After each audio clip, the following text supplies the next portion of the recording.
کہ جو آیت کریمہ آپ کے سامنے تلاوت کی گئی ہے، اس میں اللہ رب العالمین نے اپنا محاسبہ اور آخرت کی فکر اور اللہ کا تقوی اختیار کرنے کا اللہ تبارک و تعالیٰ نے ہم سب کو حکم دیا ہے، اور مزید اس بات سے منع کیا ہے کہ آدمی اس دنیا میں رہ کر کے دنیا کا بندہ نہ بنے، صرف دنیا کا رہ کے نہ ہو جائے اور اللہ رب العالمین کو بھول نہ جائے۔ دنیا کی ہوس، دنیا کی دولت، دنیا کی رنگینی کو دیکھ کر کے کہیں ایسا نہ ہو کہ انسان اللہ رب العالمین کو، اپنے خالق کو، اپنے مالک کو بھول جائے۔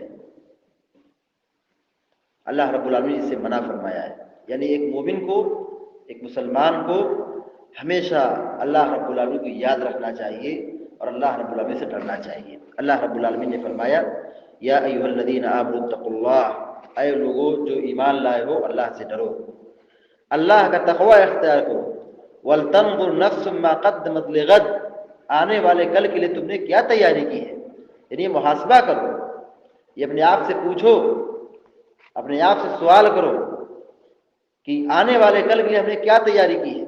آج ایک سال مکمل ہو گیا، 2021 چل رہا ہے، 2020 ختم ہو گیا، ہم محاسبہ کریں کہ اس سال ہم نے کیا کیا ہے، کون سی نیکیاں کی ہم نے، کتنا ہم نے نیک کام کیا ہے، کتنی ہماری برائیاں ہیں، ہم محاسبہ کریں اور یہ سوال کریں اپنے آپ سے کہ ہم جیسے جیسے وقت گزر رہا ہے، سال گزر رہا ہے، مہینہ گزر رہا ہے، ہفتہ گزر رہا ہے، دن گزر رہا ہے، ہم اپنی موت اور اپنی قبر سے قریب ہو رہے ہیں، تو ہم نے کیا تیاری کی آخرت کی۔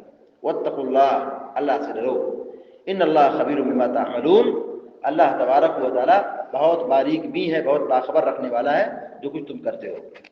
یہ اللہ تعالیٰ نے حکم دیا کہ محاسبہ کرو، اور پھر ایک بہت ہی اہم تعلیم یہ دی کہ وَلَا تَكُونُوا كَالَّذِينَ نَسُوا اللَّهَ،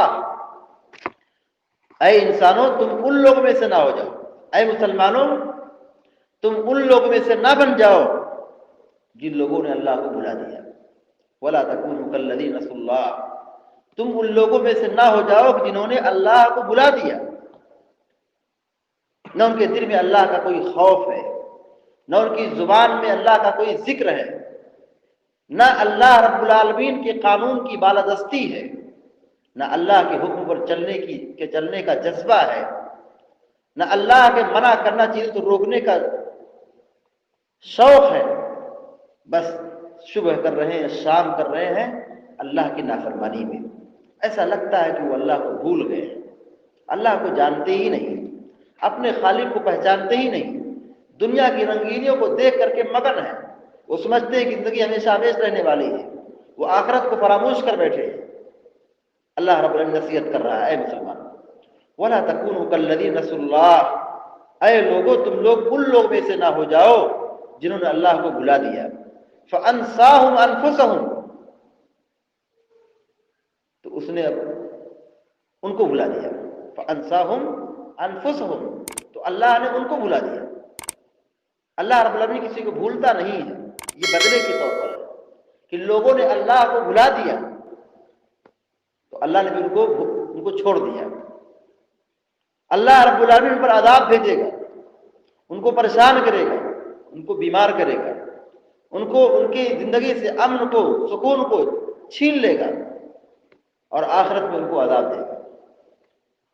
وَلَا تَكُونُوا كَالَّذِينَ نَسُوا اللَّهَ فَأَنسَاهُمْ أَنفُسَهُمْ اولئک هم الفاسقون، اللہ رب العالمین نے کہا کہ جو لوگ اللہ کو بھول گئے، جو مجھ کو بھول گئے ہیں، دراصل یہی لوگ فاسق ہیں، گئے گزرے ہیں، بالکل فاسق ہیں، شریعت سے بالکل آزاد ہونے والے ہیں، اور ان کا ٹھکانہ جب فاسق کہا گیا تو ان کا ٹھکانہ کوئی معمولی ٹھکانہ نہیں ہوگا، ان کا ٹھکانہ عذاب والا ٹھکانہ ہوگا، مصیبت والا ٹھکانہ ہوگا۔ تو ایک مسلمان کو یہ چاہیے اس دنیا میں آنے کے بعد وہ جہاں اپنی زندگی اور اپنے گھر اور اپنے کاروبار کو ترقی اور پروان چڑھاتا ہے تو اسے یہ بھی چاہیے کہ صرف دنیا نہ حاصل کرے، صرف دنیا کی ترقی نہ چاہے، بلکہ اسے ہر موقع، ہر آن، ہر لمحہ اللہ کی یاد میں رہنا چاہیے، اللہ کی عبادت کرنا چاہیے، اللہ کو بھولنا نہیں چاہیے، مگر افسوس ہے مسلمانوں پر کہ ہم اور اکثر لوگ اللہ کو بھول چکے ہیں۔ اگر ہم اللہ کو جانتے، اللہ رب العالمین کو پہچانتے، تو ہمارا سماج ایسا سماج نہیں رہتا، ہمارا معاشرہ ایسا معاشرہ نہیں رہتا، ہم ایسے نہیں رہتے، بہت ہی نارمل ہوتے، بہت سنجیدہ ہوتے، بہت ہی معتدل ہوتے، با اخلاق ہوتے۔ لیکن ہمارے ہر عمل سے یہ بات ظاہر ہوتی ہے کہ ہم اللہ کو بھول چکے ہیں۔ اللہ کو یاد رکھنے اور اللہ کو بھولنے میں فرق کیا ہے؟ ان دونوں کے درمیان تفریق کیسے کی جائے گی؟ کیسے پہچانا جائے کہ اللہ کو یاد کرنے والا ہے؟ کیسے پہچانا جائے کہ اللہ کو بھول چکا ہے؟ اسلام کی سب سے بڑی عبادت، اسلام کی سب سے بڑی عبادت توحید ہے۔ توحید کے بعد اللہ رب العالمین کی عبادت میں نماز روزے کی پابندی ہے، زکوٰۃ کی پابندی ہے۔ مگر ہم مسلمانوں کی توحید کا جائزہ لیں تو یہی مسلمان اللہ پر ایمان بھی رکھتا ہے، لیکن اپنا سجدہ مخلوق کے لیے کرتا ہے، اپنی پیشانی مخلوق کے سامنے جھکاتا ہے۔ یہ مطلب ہے کہ اللہ کو بھول چکا ہے، یہ پہچان ہے کہ اللہ رب العالمین کو بھول چکا ہے۔ اگر یہ اللہ کو جانتا، اللہ کو پہچانتا، تو ایمان اسے اس بات کی تعلیم دے رہا ہے کہ وہ صرف اور صرف اللہ کو سجدہ کرے، اللہ کے سامنے جھکے، اللہ کو پکارے، اللہ کی عبادت کرے۔ اسلام کی سب سے بڑی عبادت توحید کے بعد نماز کی پابندی ہے۔ آج ہماری مسجدوں کا کیا حال ہے؟ ہر جمعے میں، ہر نصیحت میں، ہر جلسے میں، ہر پروگرام میں یہی بات بتائی جاتی ہے، بات دہرائی جاتی ہے، نماز کی پابندی کرو، نماز کی پابندی کرو۔ قرآن میں اللہ تبارک و تعالیٰ بار بار یہی کہہ رہا ہے، قرآن میں بار بار آپ دیکھیں وَأَقِیمُوا الصَّلَاةَ وَآتُوا الزَّکَاةَ، نماز پڑھو، زکات دو، نماز پڑھو، زکات دو۔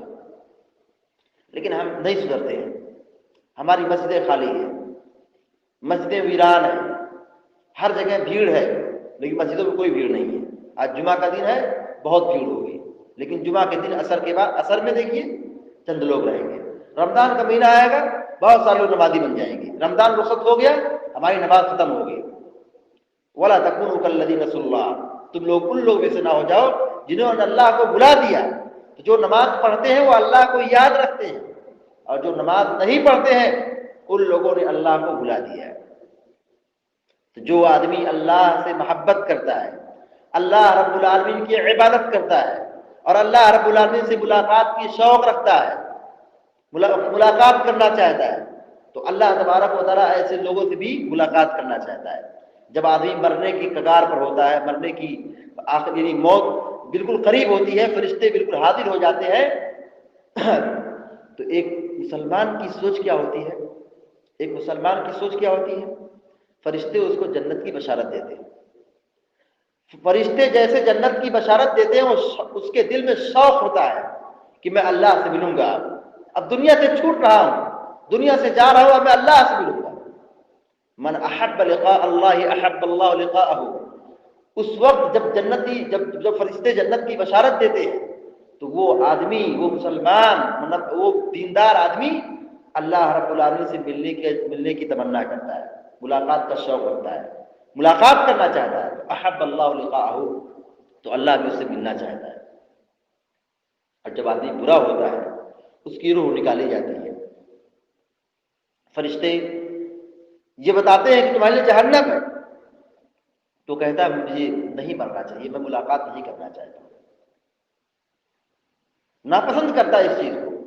وَمَنْ كَرِهَ لِقَاءَ اللَّهِ كَرِهَ اللَّهُ لِقَاءَهُ، جو اللہ سے ملنے کو ناپسند کرتا ہے، اللہ بھی اس سے بھی ملنے سے ناپسند کرتا ہے، نہیں ملاقات کرنا چاہتا ہے۔